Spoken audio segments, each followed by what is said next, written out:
नमस्कार। अभिव्यक्ति की एक और कड़ी के साथ हाजिर हूं मैं प्रीति सिंह। इस श्रृंखला में हम आपको मिलवाते हैं भारत की शास्त्रीय गीत, संगीत, नृत्य से जुड़ी हस्तियों से जो हमें उस कला से संबंधित जानकारी देती हैं। आज की इस कड़ी में हम आपको मिलवाएंगे मशहूर सितार वादक पंडित शुभेंद्र राव से। पंडित शुभेंद्र राव ने 3 साल की उम्र से ही संगीत साधना की शुरुआत कर दी थी। पंडित रविशंकर के शिष्य पंडित शुभेंद्र राव आज हमें बताएंगे सितार से जुड़ी बारीकियां।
नमस्कार, मेरा नाम शुभेंद्र राव और मैं एक सितार वादक हूँ। आज अभिव्यक्ति इस प्रोग्राम में मुझे बहुत खुशी है।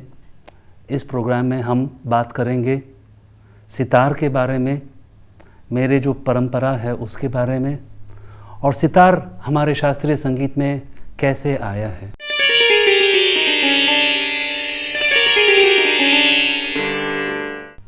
जैसे आप सब लोग जानते हैं कि माँ सरस्वती के हाथ में हमेशा एक वीणा होता है। वीणा हमारे हिंदुस्तान में बहुत पुराना वाद्य है और यहाँ पे कई सारे वीणा है। माँ सरस्वती के हाथ में जो वीणा है वो हमारे कर्नाटिक शैली में सरस्वती वीणा बोलते हैं। ऐसे ही रुद्र वीणा, बीन, विचित्र वीणा और कई सारे वीणा हमारे हिंदुस्तानी शास्त्रीय संगीत में, हमारे शास्त्रीय संगीत में हैं। जैसे आप जानते हैं, कुछ 700-800 साल पहले हमारे भारत को कई सारे जो मुगल्स आए थे, वो लोग हमारे अलाउद्दीन खिलजी से लेके, बाबर से लेके अकबर, कितने लोग हमारे देश पे राज्य किए हैं। तो ये लोग जो आए हैं वो उस ज़माने में इसको we use to call it Persia, और आज के ज़माने में जैसे ईरान, इराक, सेंट्रल एशिया, उस जगह से ये लोग आए हैं। तो ईरान में आज भी एक वाद्य है जिसका नाम है सहतार। सह मतलब 3 और तार जैसे मतलब जो स्ट्रिंग्स होता है सितार पे। तो वो लोग आए, अपना कल्चर ले आए और हमारे जो भारतीय कल्चर है उसके साथ मिलते हुए कई सारे लोग सितार के लिए कंट्रीब्यूट किए, और उसमें से एक नाम है अमीर खुसरो। कई सारे चीज़ जो he was a very famous Persian scholar and a musician. तो लोग बोलते हैं कि अमीर खुसरो ने सितार को हमारे जो भारतीय संगीत में वीणा हुआ है उसको और ये जो सहतार वाद्य को दोनों को मिश्रण करते हुए उन्होंने सितार की शुरुआत की। कई लोग बोलते हैं ये अमीर खुसरो का नहीं, लेकिन खुसरो खान बाद में काफ़ी 100 या 150 साल बाद खुसरो खान थे, लेकिन ये जो थोड़ा कंट्रोवर्सी है ये अभी भी चल रहा है। But I think safely we can say sitar is in existence for about anywhere in the range of 500 से 600 साल। ये रहा एक ब्रीफ इंट्रोडक्शन कि सितार हमारे परंपरा में आया कैसे। So sitar is a combination of the Indian veena and the Persian सहतार।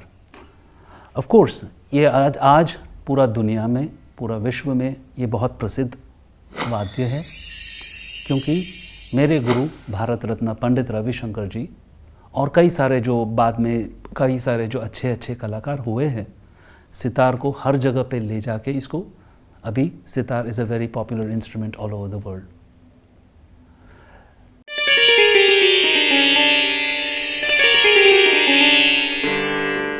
Where it comes to the construction of the instrument, sitar की जो एक परंपरा है, I mean the way it is made, आप देख रहे हैं कि सितार को ये जो हिस्सा है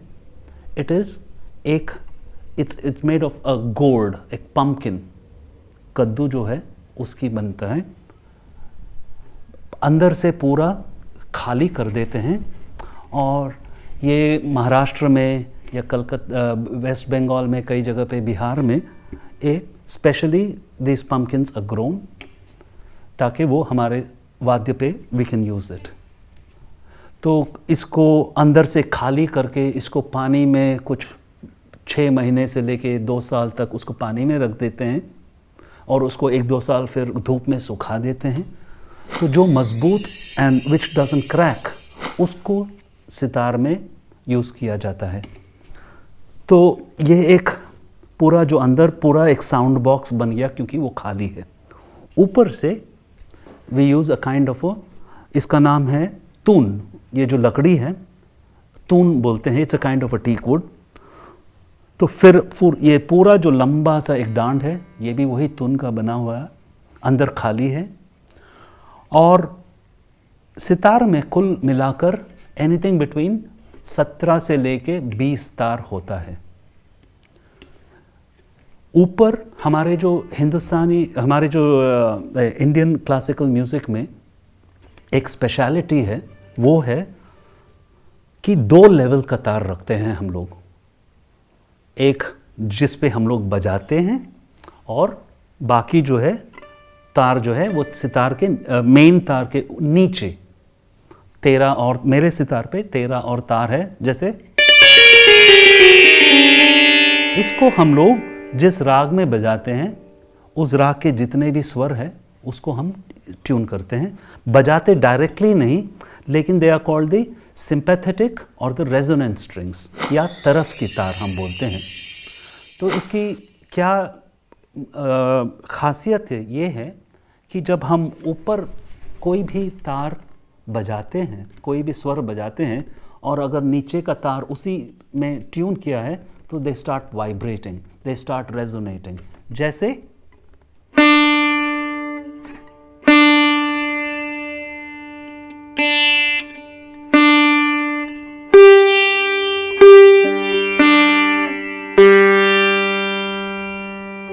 तो because this strings are tuned to that particular note, ये नीचे से वो रेजोनेट करते हैं।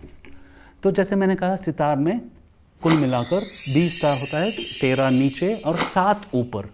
और इस 7 ऊपर वाले तार में 3 जो है we call them the melodic strings, 3 rhythm strings. So these are the rhythm strings और बाकी जो 4 है they are the melodic strings जिस पे हम लोग बजाते हैं।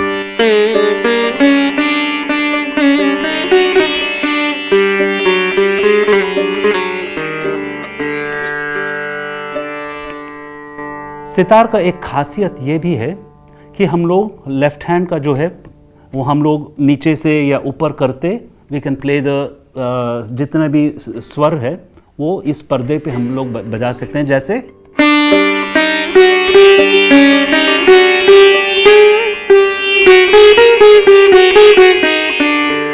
लेकिन सितार का खासियत ये भी है कि तार को खींचते हुए हम लोग अलग अलग स्वर ले सकते हैं, जैसे मैंने बजाया,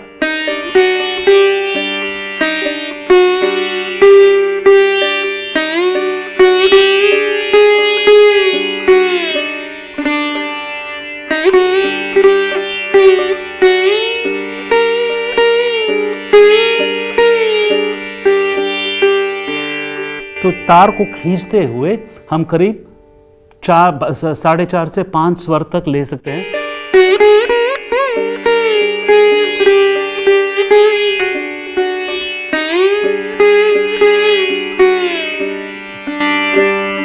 So this is a very very typical thing of the sitar. Sitar हम लोग बजाते हैं इस उंगली पे एक प्लेक्ट्रम जो हम लोग मिज़राब बोलते हैं, तो उसको पूरा जो है राइट हैंड पे ये उंगली पे, तो what ever sound you here is made from this one finger. Left hand में हम लोगों का ये 2 उंगली पे निशाना, आप you will always see every sitar player has these cuts. तो ये रहा एक सितार का एक ब्रीफ इंट्रोडक्शन, जिसमें हम लोगों ने देखा कि ये ईरान से लेके पर्शिया, उस वहाँ से लेके हमारे जो वीणा है हमारे देश में, तो उसका मिश्रण से सितार बना हुआ है।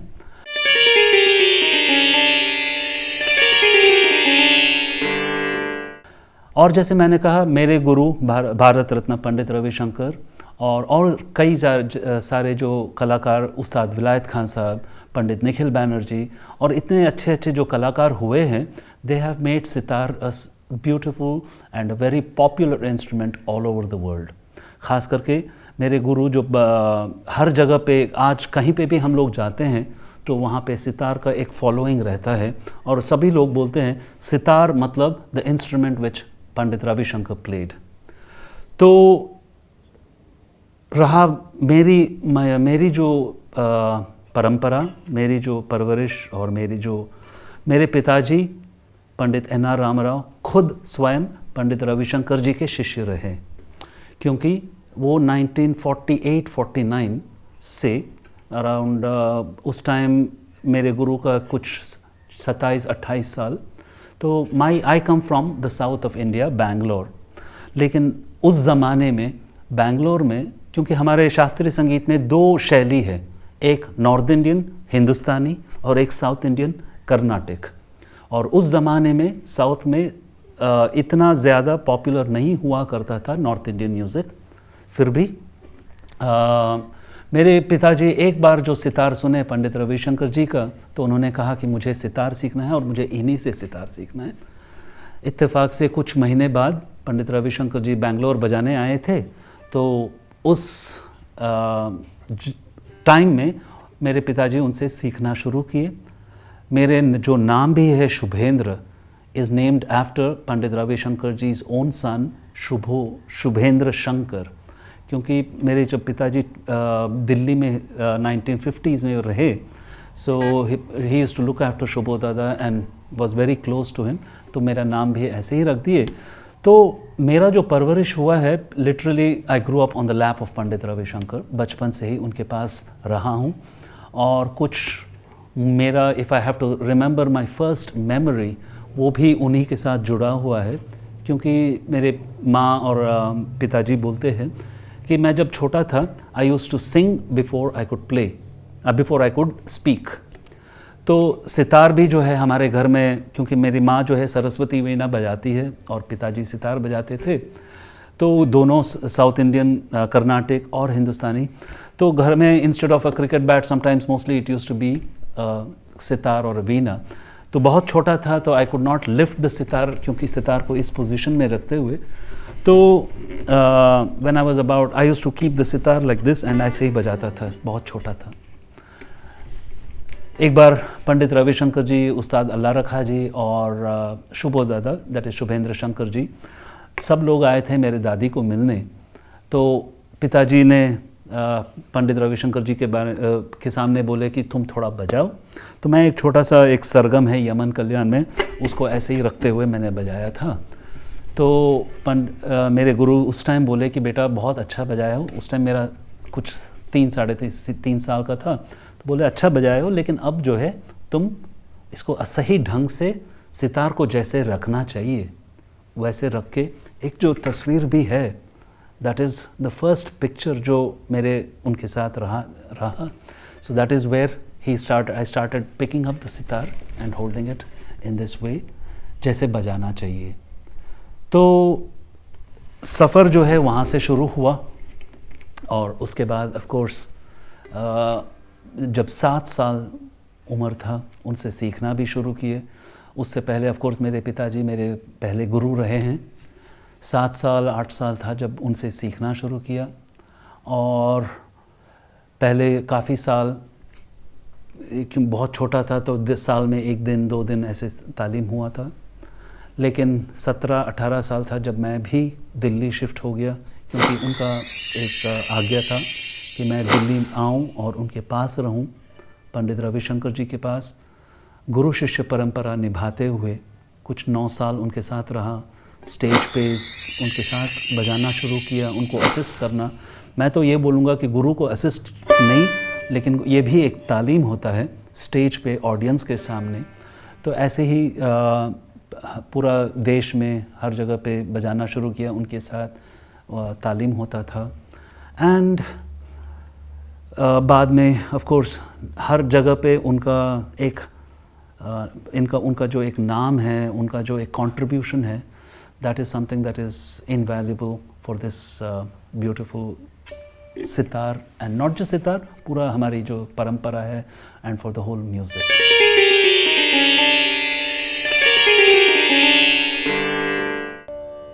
एक बहुत ज़्यादा मेरे लिए बहुत अहमियत मैं इस मेमोरी को देता हूँ कि when I sat on stage with him for the first time, I was 18 years, और यहाँ दिल्ली में पंडित रविशंकर जी ने अपने भाई उदय शंकर जी के मेमोरी में एक उत्सव किए थे, और मैडम गांधी से इनॉग्रेशन हुआ था। 4 दिन का एक फेस्टिवल ऑर्गेनाइज किए थे, जहाँ पे हिंदुस्तान के बहुत सबसे अच्छे कलाकार they had participated, he had invited them to play।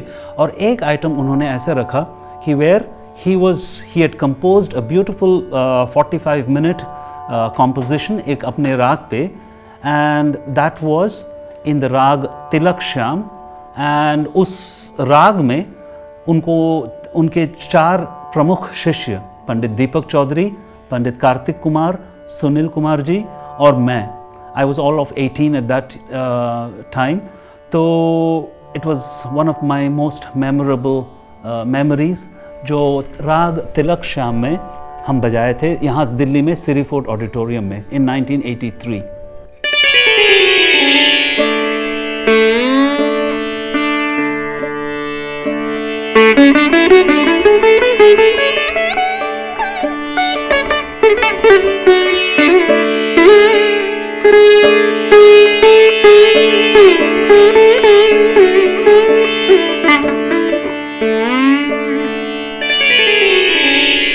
Composition ऐसा था।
सितार में ऐसे कोई कुछ नहीं है जो कि सिर्फ सितार के लिए बनाए हैं, लेकिन क्योंकि संगीत तो चाहे वो बांसुरी में बजाए, संतूर में बजाए, सारंगी में बजाए या सितार में बजाए, संगीत तो एक ही होता है। कोई ऐसे ख़ास ये नहीं है। लेकिन हाँ, जो लोग सितार को सुनते हैं बोलते हैं कि ये उस स्वयं एक पूरा एक ऑर्केस्ट्रा उसी में है, क्योंकि सितार का जो एक टोनल क्वालिटी है और इसकी जो एक ख़ास करके जब इंडिया से बाहर जाते हैं, people are so enamoured by, एक तो इसका ब्यूटीफुल कंस्ट्रक्शन और दूसरा इसकी जो एक 2 लेवल की तार होने से और इसका पूरा एक प्रेजेंटेशन जो है वो एक पूरा ऑर्केस्ट्रा पूरा लगता है। तो ऑन इट्स ओन सितार एक अपनी जगह पे बहुत अच्छी तरह से it can stand on its own, लेकिन एट द सेम टाइम जैसे आज के फ्यूजन या कोलैबोरेशन के ज़माने में, मैं फ्यूजन कम यूज़ करूँगा word, I would rather use collaboration. तो इस ज़माने में सितार को हर दूसरे पूरा एक ऑर्केस्ट्रा के साथ भी बजता है और जुगलबंदी, ट्रायोज़, कुछ लोग इसको इलेक्ट्रिक सितार भी बनाए हैं। तो एक progression, I mean as times change, काफ़ी कुछ बदलाव, and that is the beauty कि change is the only constant. वो चेंज होते रहना चाहिए, डेवलपमेंट होते रहना चाहिए। और हमारे म्यूज़िक में और हमारे वाद्य में that is the beauty of it, that it is not a static tradition. कभी हमेशा नए चीज़ जो है we always learn to take it and assimilate and अपना एक रूप दिखाना सितार के लिए भी एक बहुत ही एक ब्यूटीफुल ट्रेडिशन रहा है।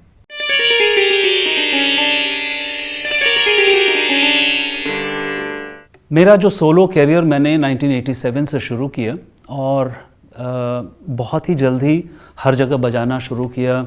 हिंदुस्तान में of course all the major festivals, चाहे वो शंकरलाल फेस्टिवल हो, डोवर लेन फेस्टिवल हो या हरिवल्लभ जो जालंधर में हमारे बहुत पुराना एक म्यूज़िक फेस्टिवल है, ऐसे ही देश विदेश में भी जाना शुरू किया। एंड धीरे धीरे अपना एक छाप जो है लोगों को अच्छा लगना शुरू हुआ। एंड एक as a soloist now I am performing all over the world, चाहे वो सिडनी ओपेरा हाउस हो, चाहे वो कार्नेगी हॉल हो, चाहे लंदन में रॉयल फेस्टिवल हॉल हो, हर जगह पे अपना एक सोलो कैरियर भी मैंने अभी इस्टेब्लिश करके people recognize this beautiful instrument as my instrument also। लेकिन इस जर्नी में मेरे साथ मेरे धर्मपत्नी जुड़ गई और वो अपना एक पूरा एक बहुत ही खूबसूरत एक नया वाद्य उन्होंने हमारे शास्त्रीय संगीत के लिए इंट्रोड्यूस किए है। वो है वेस्टर्न क्लासिकल म्यूज़िक में चेलो हम लोग बोलते हैं, जो वायलिन के बहुत बड़ा एक भाई या बहन बोले, उसी परंपरा के। तो चेलो को Saskia my wife has introduced it to Indian classical music और वो अभी she is an established wonderful artist in her own right. At the same time हम लोग साथ में भी काफ़ी प्रोग्राम करते हैं East Marries West, because Saskia is from Holland. तो ईस्ट मैरीज वेस्ट वो एक प्रोग्राम है। और दूसरा what we are very very passionate about, और इसके लिए हम लोग काफ़ी मेहनत कर रहे हैं, और वो है कि इस परंपरा को आगे कैसे ले जाएं, आगे बच्चों को कैसे इंट्रोड्यूस किया कर सकते हैं। तो वी हैव नाउ इंट्रोड्यूस्ड एक म्यूज़िक करिकुलम जो स्कूल्स में हम चाहते हैं कि हर बच्चे जो है, चाहे वो गरीब बच्चे हो चाहे अमीर हो, कोई भी हो, स्कूल में संगीत की एक शिक्षा होना बहुत ज़रूरी है। और इसके लिए वी हैव स्टार्टेड एक फाउंडेशन भी चलाते हैं, शुभेंद्र एंड सास्किया राव फाउंडेशन, और एक प्राइवेट लिमिटेड कंपनी भी, जिसमें संगीत को छोटे बच्चों, because we believe music is the birth right of every child, तो उसको हर स्कूल में as a curriculum, not as an extra curricular और अ कोर्स करिकुलर एक्टिविटी, लेकिन एक जैसे स्कूल में मैथ्स सिखाते हैं, साइंस सिखाते हैं, ऐसे ही म्यूज़िक को भी सिखाना, but in a systematic way.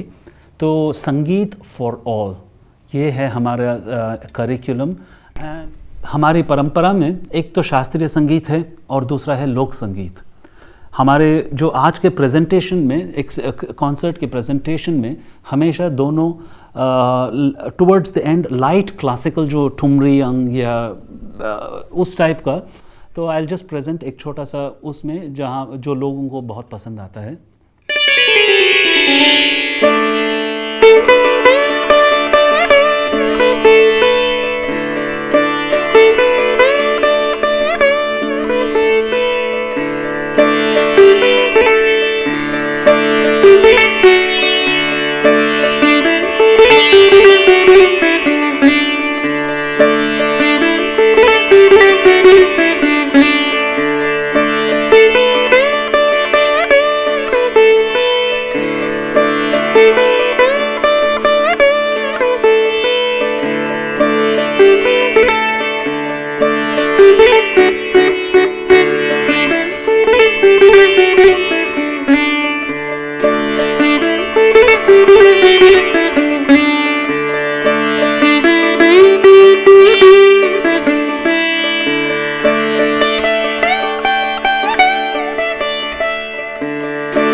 आज की इस कड़ी में हमने जाना भारतीय शास्त्रीय वाद्य यंत्र सितार के बारे में। इस कार्यक्रम के जरिए हम आपको लगातार शास्त्रीय गायन, नृत्य, संगीत की विभिन्न शैलियों के बारे में जानकारी देते रहेंगे। बने रहिए संसद टीवी के साथ। नमस्कार।